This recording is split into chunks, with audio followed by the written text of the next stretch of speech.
Shalom jemaat Tuhan. Puji Tuhan, pagi hari ini kita sehat. Pagi hari ini semua kita kuat. Saya melihat bagaimana Tuhan memelihara saudara sedemikian rupa. Sehingga dari hari ke hari kita boleh ada dan terus bisa memuliakan Tuhan. Amin. Kita akan belajar firman Tuhan untuk seri berjaga-jaga dan berdoa. Yang minggu lalu kita sudah mendengar firman Tuhan tentang bangkit dan bersinarlah. Tapi kali ini saya melanjutkan seri berjaga-jaga dan berdoalah. Apa? Untuk apa? Agar tidak ditimpa murka.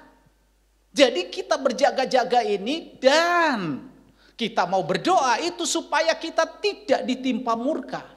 Sebelumnya kita sudah belajar kenapa kita harus berjaga-jaga dan berdoa supaya tidak masuk atau tidak bertemu dengan yang namanya pencobaan. Kita tidak jatuh di dalam pencobaan, makanya perlu berjaga-jaga dan berdoa. Nah, kita sekarang mau lihat bagaimana janji Tuhan kepada kita, orang-orang yang setia berjaga-jaga, berdoa, terus menjadikan Tuhan bagian dari hidupnya. Tuhan menjamin ini kepada semua kita. 1 Tesalonika pasal 5 ayat 9. Karena Allah tidak menetapkan kita untuk ditimpa murka, tetapi untuk beroleh keselamatan oleh Yesus Kristus Tuhan kita. Sudah dijanjikan Tuhan kepada orang yang setia, yang percaya, yang berjaga-jaga dan berdoa. Ini sudah pasti janji Tuhan yang sangat luar biasa memberikan jaminan kepada orang percaya. Karena Allah tidak menetapkan kita untuk ditimpa murka. Tuhan berkata, tetapi untuk beroleh keselamatan oleh Yesus Kristus Tuhan kita. Perhatikan, jaminan Tuhan ini adalah mantap dan pasti kepada setiap orang yang sungguh-sungguh berada di jalurnya Tuhan. Dia berjanji bahwa Allah menetapkan kita bukan untuk ditimpa murka. Haleluya. Tuhan ingin supaya kita tetap ada di dalam naungan kasih karunia Tuhan untuk tidak ditimpa murka. Tetapi ini bukan alasan supaya kita hidup bebas. Ini bukan alasan supaya kita bisa terus berbuat dosa, jatuh bangun di dalam dosa. Bapak Ibu, makanya perlu yang namanya terus berjaga-jaga, perlu yang namanya terus berwaspada, dan terus yang namanya berjuang. Berjaga-jaga dalam hal apa? Kalau kita harus berjaga-jaga. Berjaga-jaga dalam hal apa kalau kita waspada? Berjaga-jaga dalam hal apa kalau kita harus yang namanya berjuang? Perhatikan 1 Tesalonika pasal 5 ayat 5 ayat dan 6. Karena ini adalah sambungan dari 1 Tesalonika pasal 5 ayat 9. Yang tadi dikatakan kita sudah ditetapkan Allah tidak akan menerima atau sudah ditetapkan oleh Allah untuk tidak ditimpa murka. Nah, tapi perhatikan dengan baik. Berjaga-jaga di sini untuk apa Bapak Ibu? 1 Tesalonika pasal 5 ayat 5 sampai 6. Karena kamu semua adalah anak-anak terang dan anak-anak siang. Kita bukanlah orang-orang malam atau orang-orang kegelapan. Sebab itu baiklah jangan kita tidur seperti orang-orang lain, tetapi berjaga-jaga dan sadar. Iya, jadi berjaga-jaga dalam hal apa? Kita harus sadar kita ini sudah ditetapkan Tuhan untuk tidak ditimpa murka. Karena apa? Karena kita ini adalah anak-anak terang. Kita disebut anak-anak siang. Kita bukan orang-orang malam. Dan kita bukan orang-orang yang ada di dalam kegelapan. Makanya Tuhan bilang ayat yang ke-6, sebab itu baiklah jangan kita tidur seperti orang-orang lain. Tetapi berjaga-jaga dan sadar. Nah, Bapak Ibu perhatikan dengan baik. Tuhan ingin supaya kita sempurna seperti firman lagu tadi kita nyanyikan. Bahwa memang benar Kita ini anak-anak siang. Kita ini ada anak-anak terang. Tetapi punya probabilitas. Punya kemungkinan kalau kita tidak berjaga-jaga, kita tidak berdoa, bisa kita menjadi orang-orang yang hidup dalam kegelapan. Tuhan tidak mau karena kita sudah menjadi anak-anak terang, anak-anak siang. Kita bukan, kata Tuhan, kita bukan orang-orang gelap. Sebab itu alasannya supaya tidak gelap harus apa? Ayat yang ke-6 tadi bilang apa? Sebab itu baiklah jangan kita tidur. Nah ini dia. Orang kalau tidur tidak mungkin berjaga-jaga. Benar gak? Kita sudah belajar 2 minggu lalu tentang kata berjaga-jaga dan berdoa. Kata berjaga-jaga itu dari kata Gregorio. Yang akar katanya adalah egeiro. Artinya bangkit. Nah, Bapak Ibu Saudara sekalian, artinya berjaga-jaga di sini bangkit dan menjadi kuat dan mengejar dengan tiada henti. Itu bangkit. Bangkit dalam arti berjaga-jaga yang bukan pasif. 2 minggu lalu sudah saudara dengar. Tapi aktif. Kenapa harus aktif? Karena kita bangkit menjadi kuat dan mengejar dengan tiada henti. Artinya terus menerus. Jangan sampai kita lengah. Kita bisa lengah dan orang kalau lengah kena angin sepoi-sepoi, wah tidur. Orang kalau tidur mesti tidak sadar, makanya dikatakan Tuhan berjaga-jaga dan sadar. Kita harus ingat kita sedang dalam perjuangan, tidak boleh berhenti, kita sedang berjalan.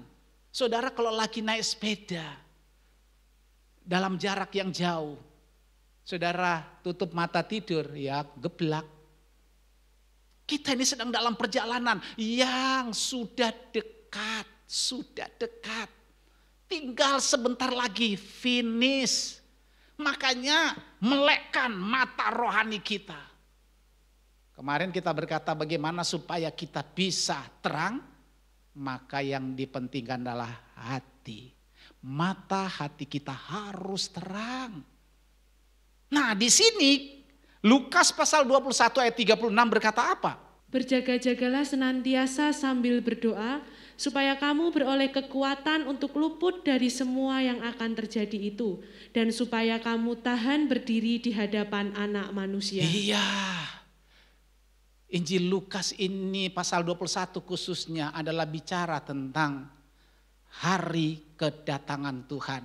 Dan persiapan dari anak-anak Tuhan yang harus berjaga-jaga dan berdoa.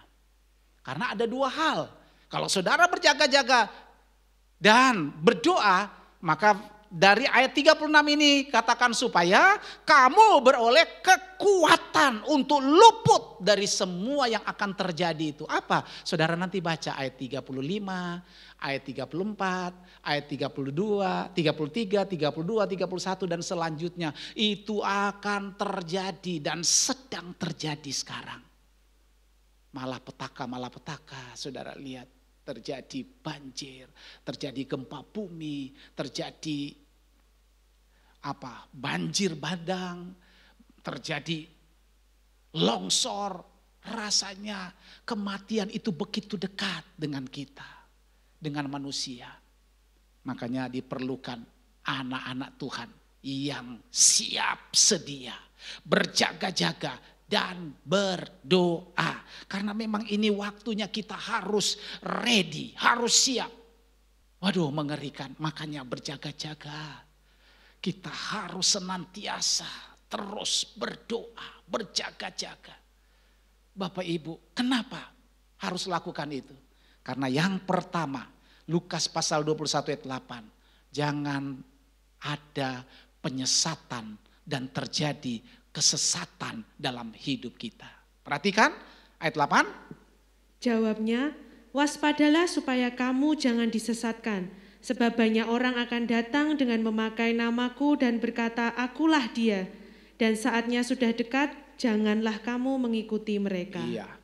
Kata lain dari berjaga-jaga itu apa? Waspada. Waspada supaya kamu jangan disesatkan. Tuhan berkata di dalam Injil Matius pasal 18 ayat 7 sampai 8, tapi baca ayat yang 7 dulu. Celakalah dunia dengan segala penyesatannya. Memang penyesatan harus ada, tetapi celakalah orang yang mengadakannya. Iya, jadi suka atau tidak suka, saudara-saudara mau berjaga-jaga atau tidak berjaga-jaga, mau berdoa atau tidak berdoa, Tuhan sudah bilang bahwa memang penyesatan itu harus ada. Makanya jauh-jauh sebelumnya Lukas pasal 21 ayat 8 tadi, ayat 36 tadi dikatakan apa? Bahwa berjaga-jagalah dan berdoalah. Karena penyesatan itu pasti terjadi. Untuk apa penyesatan itu datang? Untuk memisahkan kita dari panggilan kita kepada Tuhan. Untuk apa disesatkan? Untuk disesatkan. Karena tujuan kita sudah jelas menuju ke arah surga. Disesatkan supaya apa? Menggok. Disesatkan supaya apa? Terhindar dari hidup yang kekal. Jadi Bapak Ibu Saudara sekalian perhatikan, Tuhan katakan celakalah dunia dengan segala penyesatannya. Penyesatan itu memang pasti akan terjadi. Tapi Tuhan bilang celaka orang yang mengadakannya. Jadi kalau begitu yang mengadakannya itu siapa? Ini dikasih tahu. Ayat yang ke-8 saya jadi kaget memang. Ternyata yang bisa menyesatkan itu adalah bukan antikris, bukan nabi palsu, bukan guru-guru palsu. Bukan hanya mereka, tapi yang paling dekat dengan kita adalah diri kita sendiri. Why? Karena Anda, kita semua, kalau kita tidak berjaga-jaga dan berdoa, ini bisa menyesatkan hidup kita sendiri. Karena ayat yang ke-7 ini langsung ayat yang ke-8. Saudara perhatikan ayat yang ke-8. Jika tanganmu atau kakimu menyesatkan engkau, penggalah dan buanglah itu. Karena lebih baik bagimu masuk ke dalam hidup dengan tangan kudung atau timpang, daripada dengan utuh kedua tangan dan kedua kakimu dicampakkan ke dalam api kekal. Dan jika matamu menyesatkan engkau, cungkilah dan buanglah itu, karena lebih baik bagimu masuk ke dalam hidup dengan bermata satu, daripada dicampakkan ke dalam api neraka dengan bermata dua. Pertanyaannya kenapa kok cuma 3 indera ini yang Tuhan sampaikan. Bahwa ini adalah fasilitator, fasilitas untuk kita bisa tersesat. Celakalah bagi mereka yang mengadakannya. Siapa yang mengadakannya Bapak Ibu? Kita mau tuduh nabi palsu, memang Tuhan bilang mereka pasti datang. Kita mau nuduh mereka yang guru-guru palsu, pendeta-pendeta palsu. Ternyata yang lebih dekat, yang punya peluang untuk menyesatkan diri kita sendiri adalah kita sendiri. Saya mempersiapkan ini, saya juga kaget Tuhan. Nggak usah nunggu guru palsu, nabi palsu. Saya pun bisa tersesat. Kenapa? Karena ada tanganmu 2. Tuhan bilang 1 aja yang menyesatkan. Lebih baik dikerat. Kakimu 2. 1 saja yang melangkah. 1 langkah aja untuk masuk dalam penyesatan. Lebih baik dipotong. Kata Tuhan lebih baik masuk tangan kudung. Kaki sebelah cuman 1. Masuk sorga daripada 2 masuk neraka. Saudara memahami ini sederhana ya. Seringkali kita, Tuhan gak salah loh. Sudah kasih firman-Nya yang luar biasa. Bahkan di dalam 1 Tesalonika tadi sudah dikatakan bahwa kita ditetapkan Allah tidak untuk menerima murka. Tapi bisa enggak terima murka? Bisa, wong kita yang salah sendiri kok. Why? Membiarkan tangan kita bekerja untuk hal-hal yang sifatnya jahat dan melawan kehendak Tuhan. Tangan kita bisa berbuat jahat loh. Walaupun yang perintah adalah otak kita. Tapi kalau Tuhan secara ekstrim mengatakan, satu tangan aja cukup untuk membawa engkau masuk api neraka kekal. Oh, ini bukan api penyucian. Ini bukan api seleksi. Setelah dibakar, sukses, saya mau bertobat, boleh selamat. Tidak, api neraka kekal. Mengerikan. Maka hati-hati dengan tangan kita. Tangan kita untuk apa? Bekerja. Jadi semua kita kerjakanlah pekerjaan-pekerjaan yang menurut kehendak Tuhan. Jangan bekerja yang sifatnya dapat uang tapi itu dari hal-hal yang najis. Kita mendapatkan uang karena kotor. Karena pekerjaan-pekerjaan kotor. Kita melangkah kaki kita kepada tujuan-tujuan yang membawa kita bisa masuk api neraka. Mata kita. Tuhan katakan, jika matamu menyesatkan engkau, cungkil. Lebih baik kamu mata satu saja daripada kamu mata dua, tapi masuk dalam api neraka. Mengerikan. Makanya Tuhan katakan di dalam kitab Habakuk pasal 1. Mata orang percaya itu adalah mata yang kudus. Tuhan berkata begini, matamu terlalu suci untuk melihat hal-hal yang jahat. Cuman mata loh, bisa menghantar kita masuk neraka loh. Saudara yang punya HP ini, saya khawatir. Saudara terlalu banyak lihat HP, terus waktu lihat YouTube, terus ada sampingannya, mesti ada hal-hal yang jahat. Coba, dan saya bicara ini di hadapan Tuhan.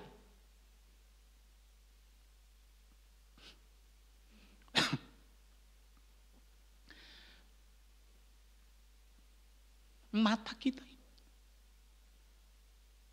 kalau tidak dijaga, itu sangat berbahaya. Jadi kalau ada peluang, saya sudah lihat kontennya, ini musik yang porno-porno. Punya enggak kemauan untuk berkata, matamu terlalu suci untuk melihat hal-hal yang jahat. Semua, ada anak kecil, anak besar, orang dewasa, apalagi pria. Itu kalau lihat kayak gitu, tidak akan dilepas peluangnya. Ya cuman sekedar lihat Pak. Tapi itu merusak sampai ke roh. Kan saya sudah menikah Pak. Tidak peduli. Makanya yang terbaik. Nanti saudara berkata kepada dirimu. Engkau mata jangan menyesatkan aku. Tindakannya apa? Menghindar. Sudah lihat konten kayak gitu malah di save. Waduh. Subscribe. Alah. Malah tambah. Itu akan datang terus setiap hari. Setiap hari dikasih yang baru-baru. Makanya memang alat ini baik untuk kita pakai sebagai alat komunikasi. Tapi hati-hati menggunakannya. Tanganmu waktu pencet-pencet. Jangan sampai menyesatkan engkau. Matamu waktu lihat, jangan sampai menyesatkan engkau. Bapak ibu saudara sekalian. Yang kedua, Ibrani 13 ayat 9. Janganlah kamu disesatkan oleh berbagai-bagai ajaran asing.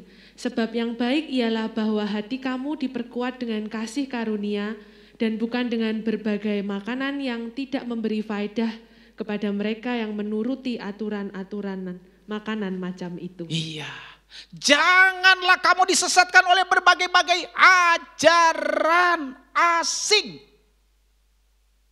Paulus bilang, terkutuklah mereka yang menyampaikan Injil yang lain yang tidak sama seperti yang aku beritakan.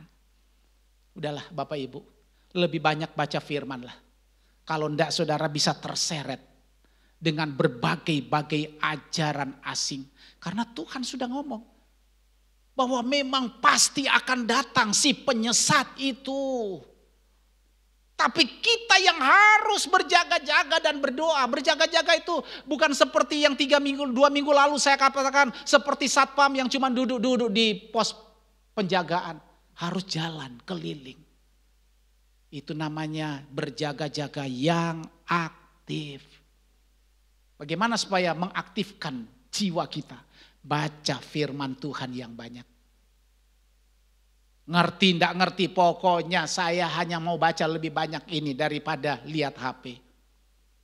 Itu pasti saudara akan terhindar dari pengajaran penyesatan yang semakin hari semakin meluas.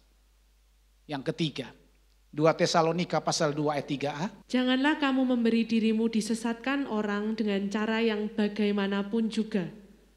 Janganlah kamu memberi dirimu disesatkan orang dengan cara bagaimanapun juga. Perhatikan 2 Timotius 4 ayat 3 dan 4. Karena akan datang waktunya orang tidak dapat lagi menerima ajaran sehat. Tetapi mereka akan mengumpulkan guru-guru menurut kehendaknya untuk memuaskan keinginan telinganya. Mereka akan memalingkan telinganya dari kebenaran dan membukanya bagi dongeng. Jadi Tuhan berkata apa tadi? Jangan kamu memberi dirimu disesatkan orang dengan cara bagaimanapun juga. Nah, caranya gimana? Banyak orang pada akhir zaman, Tuhan katakan apa? Mereka akan mengumpulkan guru-guru menurut kehendak mereka. Supaya apa? Supaya dipuaskan telinga mereka. Jadi memanggil, pokoknya kamu datang khotbah, datang berikan kami firman Tuhan. Tapi jangan yang menyangkut dosa ya. Kamu ndak boleh khotbah yang keras-keras ya. Karena kalau ndak envelopnya nggak tak kasih loh. Banyak sekarang pribadi-pribadi dari pendeta mulai mengarah kepada ini. Mengerikan. Kenapa? Karena terdesak. Apa-apa mulai susah Pak, memangnya gampang cari uang. Jadi ya sudah kalau ada yang panggil, tapi kalau bicara tentang dosa, tentang kebenaran, kekudusan, ora usah, normal-normal aja. Makanya kata ayat 4, mereka akan memalingkan telinganya dari kebenaran dan membukanya bagi dongeng. Jadi firman Tuhan sekarang diplesetkan. Pakai nama Tuhan, pakai, tapi cerita dongeng. Kenapa? Karena tidak mau lagi dengar kebenaran. Bisa tersesat. Dan Tuhan minta hati-hati, berjaga-jaga dan berdoa. Yang kedua, kuat dalam perjalanan iman. Lukas 21 ayat 36 kembali. Berjaga-jagalah senantiasa sambil berdoa, supaya kamu beroleh kekuatan untuk luput dari semua yang akan terjadi itu, dan supaya kamu tahan berdiri di hadapan Anak Manusia. Iya, kenapa kita berjaga-jaga dan berdoa? Supaya kita kuat dalam perjalanan iman ini. Tuhan katakan supaya kamu beroleh kekuatan untuk luput dari semua yang akan terjadi itu. Di atas ayat 36 itu nanti saudara lihat akan terjadi. Tapi Tuhan katakan berjaga-jaga dan berdoa karena kita pasti akan luput. Kalimat supaya kamu beroleh kekuatan itu bicara tentang kekuatan perjalanan iman kita. Kalau tidak berjaga-jaga ini bisa gagal. Bisa terhambat. Makanya Tuhan katakan dalam 1 Korintus 16 ayat 13. Langsung dibaca. Berjaga-jagalah, berdirilah dengan teguh dalam iman, bersikaplah sebagai lelaki dan tetap kuat. Iya, berdiri di sini artinya tidak goyah. Bukan asal berdiri. Tidak goyah karena dasarnya kuat. Bertindaklah sebagai laki-laki. Di sini bukan karena gagahnya laki-laki. Ada laki-laki yang lemah lembut, lentur. Bukan itu. Yang disebut dengan bertindaklah sebagai laki-laki adalah bicara soal kedewasaan. Jadi tidak menyangkut wanita atau pria. Menyangkut tentang kedewasaan. Supaya apa? Supaya tetap kuat. Orang kalau sudah dewasa dia tahu mana yang jahat, mana yang tidak. Orang kalau sudah dewasa dia dapat memikirkan mana yang benar, mana yang tidak benar. Kalau yang belum dewasa, ya bisa tersesat. Kenapa? Anak kecil bisa tersesat. Karena mereka belum dewasa. Dikasih permen langsung melu, padahal diculik. Kalau sampai ada umur-umur kayak gini dikasih permen terus ikut diculik, itu namanya. Tapi ya udah jangan disebut, walaupun ini harus disebut. Jangan sampai kita disebut dengan bodoh. Harus bertindak, bersikap sebagai laki-laki. Apa itu? Dewasa. Bagaimana supaya kita tidak goyah dalam perjalanan iman kita ini? Galati pasal 2 ayat 20. Namun aku hidup, tetapi bukan lagi aku sendiri yang hidup, melainkan Kristus yang hidup di dalam aku. Dan hidupku yang kuhidupi sekarang di dalam daging adalah hidup oleh iman dalam Anak Allah yang telah mengasihi aku dan menyerahkan dirinya untuk aku. Iya, sebuah pernyataan yang sangat begitu hebat. Kenapa Paulus begitu teguh, begitu hebat, begitu tegar. Walaupun kalau saudara baca di dalam surat Korintus dia berkata, aku di rumah berbahaya.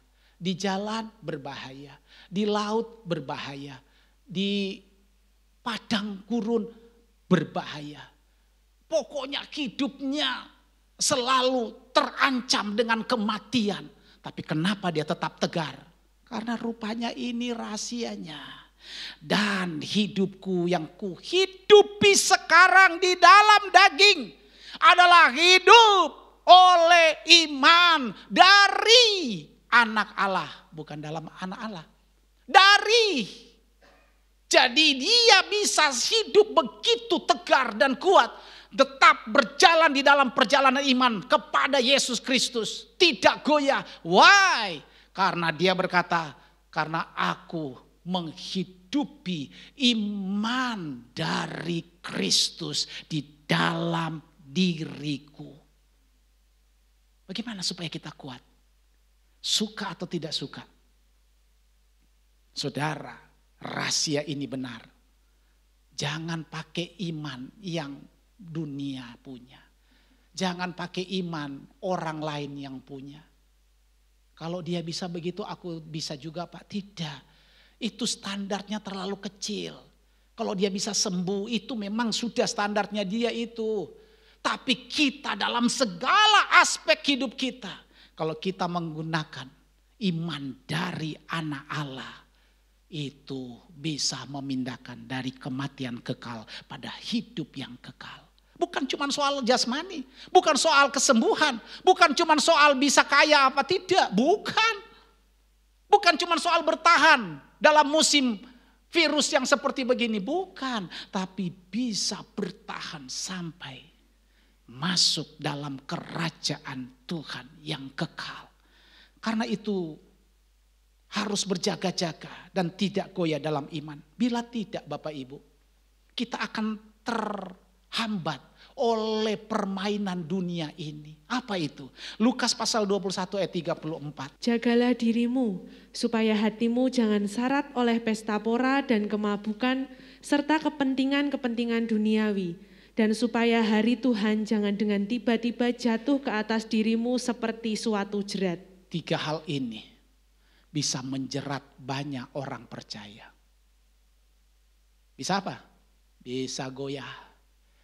Bisa gagal perjalanan iman kita. Makanya walaupun saudara punya kapasitas yang bagus sebagai anak Tuhan, tapi jangan sampai kita lalai. Kita tidak berjaga-jaga dan berdoa. Karena perjalanan iman kita itu tinggal sebentar lagi. Sebentar lagi. Makanya 3 hal ini Tuhan katakan. Jangan syarat dengan pesta pora. Jangan hidup di dalam kemabukan. Dan jangan hidup menurut kepentingan-kepentingan duniawi. Yang pertama, jangan syarat dengan pesta pora. Galati 5 ayat 21. Kedengkian, kemabukan, pesta pora dan sebagainya. Terhadap semuanya itu kuperingatkan kamu bahwa barang siapa melakukan hal-hal yang demikian, ia tidak akan mendapat bagian dalam kerajaan Allah. Iya, mengerikan.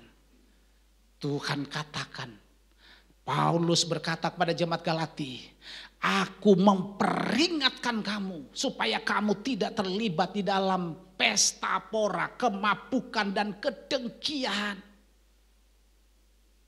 Wah, Bapak Ibu, ini bisa menghambat perjalanan iman kita. Pesta pora ini mengerikan. Dalam firman Tuhan ini, pesta pora itu menunjukkan adalah sebuah ekspresi dari hidup keduniawian yang tidak lagi ingat pada Tuhan. Orang yang sudah pesta pora, titik ujungnya itu dua, apa itu? Kemabukan. Coba saudara perhatikan 1 Tesalonika 5 ayat 7. Sebab mereka yang tidur, tidur waktu malam, dan mereka yang mabuk, mabuk waktu malam. Betul Bapak Ibu. Jadi saudara lihat, pesta pora, kemabukan. Tuhan bilang mabuk itu sama dengan malam. Dan kita sudah belajar kemarin, yang disebut dengan malam itu mesti apa? Gelap. Lihat urut-urutannya, pesta pora, kemabukan. Ketika saudara mulai lunglai, tidak lagi mengandalkan Tuhan, tetapi hidup di dalam pesta pora, keduniawian, maka urutan yang kedua itu mabuk. Mabuk sini adalah sempoyongan antara hidup dan mati. Hidup tapi nggak sadar kalau istrinya orang sudah dibawa. Hidup nggak sadar kalau uangnya orang sudah dimakan. Hidup tidak sadar. Kalau bukan barangnya sudah digembol. Ini manusia sekarang hidup di dalam kegelapan. Ayat yang kelima katakan, karena kamu semua adalah anak-anak terang dan anak-anak siang. Kita bukanlah orang-orang malam atau orang-orang kegelapan. Ini yang harus kita lihat. Kita bukan orang-orang kegelapan, bukan. Jangan mengidentifikasikan diri seperti mereka. Kelihatan mereka hidup tapi mabuk. Kelihatan mereka hidup tapi tidak sadar. Orang yang tidak sadar adalah orang yang bisa melakukan apa saja. Orang yang tidak sadar adalah orang yang bisa melakukan apa saja. Karena orang mabuk itu tidak mati loh. Cuman ininya aja yang terganggu. Fisiknya kuat tetap. Cuma kalau sudah tidak sadar, apa saja batu ya diambil dilempar. Pisau dipakai untuk bunuh orang bisa. Ya itu kemabukan. Kita bisa seperti begitu. Makanya ini adalah penghambat perjalanan iman kita. Makanya Tuhan katakan berjaga-jaga dan berdoa. Yang ketiga yang harus kita hindari apa itu?